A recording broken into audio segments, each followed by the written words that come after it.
Rangers fans, welcome back to another edition of Bleeding Blueshirts. John Giannone and Steve Valiquette as we chat about the state of affairs with your beloved Blueshirts. Rangers, the last time we spoke, Steve-O, let's see, Patrick Kane was still a member of the Blackhawks. Rangers was still trying to figure out if Patrick Kane was going to be a member of the Rangers. Now he is. He's played the first couple games here. Where do you see him fitting in? How do you see him fitting in? And how much better are they than before they made the trade? Yeah, I thought that one of the neat things that we discussed recently, John, you and I, was that I spoke to Patrick Sharp, who played with Panarin and Kane in Chicago. And you don't get a better perspective than a former teammate that has won 3 Stanley Cups with you. And what his perspective was as soon as Kane and Panarin get comfortable, and they will, they're going to find their chemistry. They just need to have the right centerman. And for right now, it's Trocheck.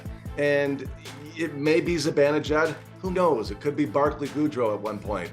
But it has to be a centerman that's willing to defend, be on the right side of the puck, allow them to do their work, but stay above the play so there's responsibility there. And when somebody does dive in defensively, that forward has to be the guy that hangs back. And I think once those responsibilities are understood by the players that are now understanding one another with a little bit of practice time, as we've seen this previous last couple of days, then things should take shape. It's just going to take a little while, but we saw some signs certainly for Kane in last night's game.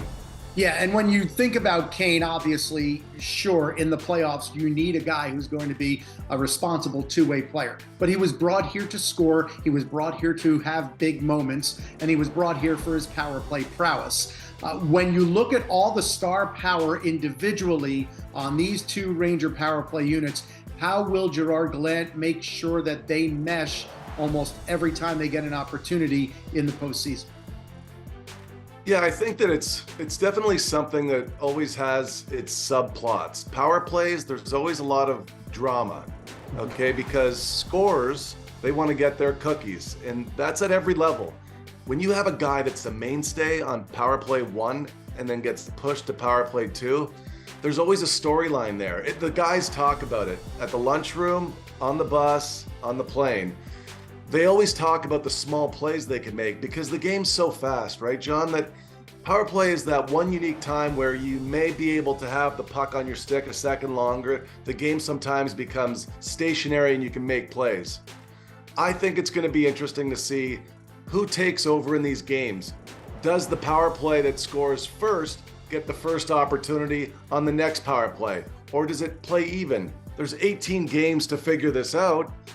I think that everybody's got a legitimate shot to make a stake for themselves without losing mindfulness of what Kreider and Zibanejad have done over the last 3 or 4 years together, because to me, they're the key. And when Zibanejad does maybe quote unquote move to power play number 2, is that because you're just trying to hide him against the opposition's second unit of penalty killers?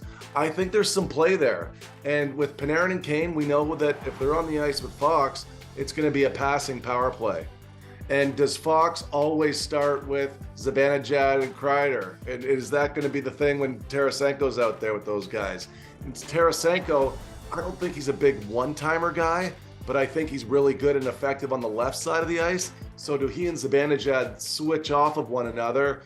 Because you don't want to lose Mika's one-timer, but as we talked about recently, Mika's got as many good low play goals east to west as he does away from the net. So you acquire Tarasenko, then you acquire Patrick Kane. You have a reigning Vezina Trophy winner. Obviously, this team is built to win right now, despite the fact that there are still a lot of 20-somethings on the team for whom the future is bright as well. So that said, the playoffs start in a month. What do the Rangers have to do in this last month to make sure they are playoff primed to do what they're supposed to do, according to the president and GM who made these acquisitions, which is win now? All right, I'm going to start with the goalie. Shesterkin, I'm hoping, splits the weekend here in the 2 games, and then the Rangers have 5 home games.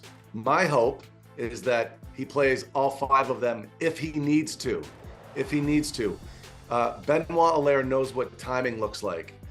Shesty's this close to getting his timing back. If it takes 5 games, fine. because then he's at 51 games played, and then over the final 11 games, maybe he only plays 5 of them. And maybe Halak gets to take a run at 300 wins, so he's got something to play for. He's at 293 right now. Go through the defense. I think it's the most underrated defense in the league when healthy. I think it's a perfectly strong defensive team when they are playing defensive-minded in the offensive zone and they're getting out clean. That's the key. Can we not turn the puck over on the way out of the zone and through the neutral zone? If there's one thing I want to see more than anything from the forwards and the D, is that they minimize the east to west risky passes through the neutral zone before they get over the offensive blue line. The forwards, top 2 lines, every game from now until the end of the season that they play against playoff teams. There's only 8 games remaining against playoff teams over the next 18 remaining games. Can they, the top 6, outscore the other team's top 6 in those 8 games where it feels playoff hockey?